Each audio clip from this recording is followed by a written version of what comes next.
Okay, here's where we started off before. I had created a um, document inside of Illustrator that was 11 by 17. I'm going to start from the very beginning so that I don't confuse you. What I need to do right now is I need to do a file, and we're going to place the image that I had before, which was that travel poster. It's on my other screen over here, and I'm going to go ahead and I'm going to open that up. And I'm going to use the JPEG here. I'm going to place that. And it's going to move around the screen. Yours is probably different than this because you're probably going to be doing something different than this travel poster, but you need to kind of get it in there.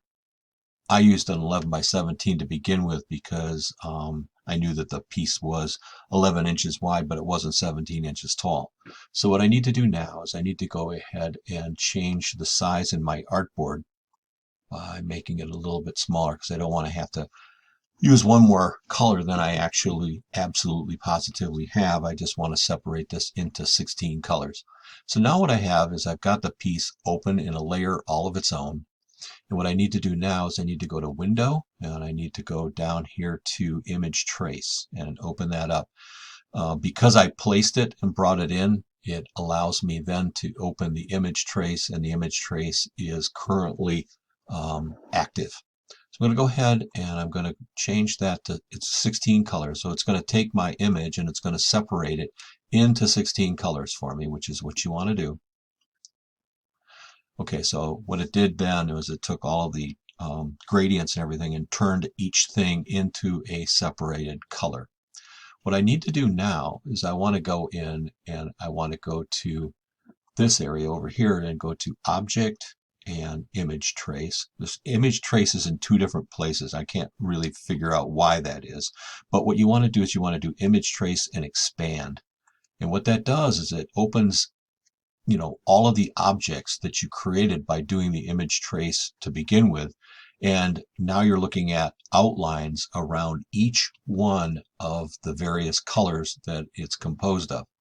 So now what we need to do is just click off of that for a moment, and you're going to go to the direct selection tool, which is the solid arrow, and we're going to click on this one right here, this being maybe the first color that this piece is composed of, is this top one right here. Actually, let me stop that for just a minute.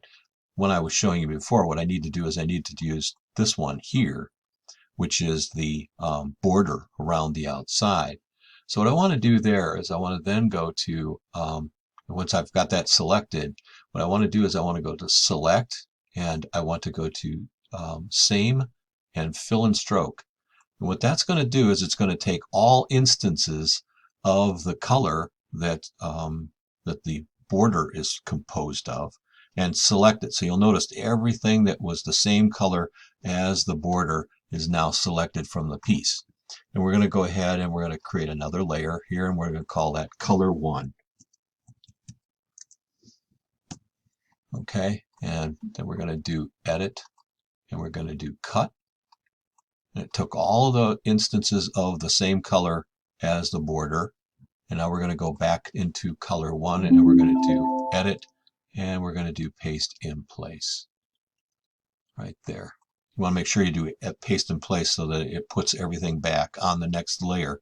You'll notice when I was working on this before, when it had all those colors highlighted, they were in blue. Now that it's on this layer here, it's in red because that's what that color of that layer is. So what you need to do at this point is probably lock that one because you don't want to get that confused with what we're going to do next, which is go back to layer 1. I'm going to use the next color, which is this one here, and we're going to do, again, select, and we're going to do same, fill and stroke. It's going to find all the instances of that color in the piece. We're going to go here, and we're going to call this one color 2. And again, we're going to go to edit and paste in place. You'll notice now this is changed to green because that's the instances of all of that color that we want to use. I'm going to cut this for just a second, and we're going to do edit, paste in place. It looks like we've got the same color again as the first layer. Yeah, I've got this one, and I've got that one. I've got two of the same thing. Damn it, that's not what I wanted. I'm going to get rid of that. You'll notice that I've made a mistake. So what happened was I locked layer one. That's not what I meant to do. I meant to lock this layer when I was done.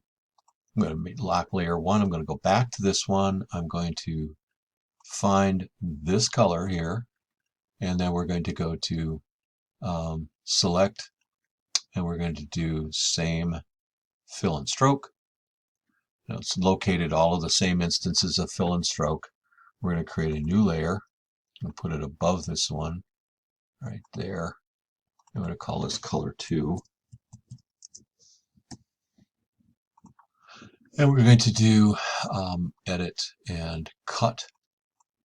There we go. We finally got all of the instances of that color. We're going to go into color 2 and we will do edit, paste in place. And there we go. We've got a green layer now in this area. So that's that color. All right. So now what we've got is we've got our piece. I'm turning back on color 1, which was the border and all the instances of that same color in the piece, and put that back up. And we're going to go to this layer now, and we're going to lock that one too. So now we've got color 1 and color 2. If I shut this off, you can see there's color 1 right there, and here's color 2. And what you need to do is you need to keep going through this until you've separated all 16 colors.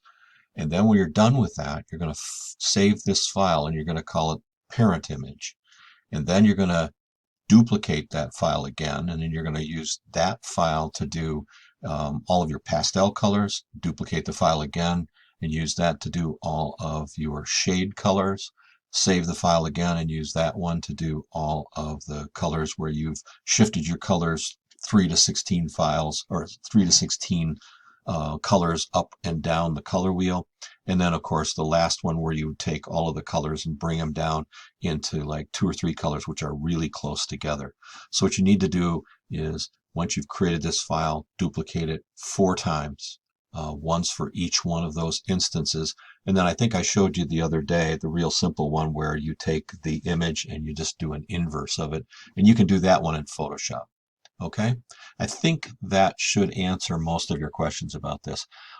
If not, let me know and I'll try to go through this again with you. All right? Okay, talk to you later.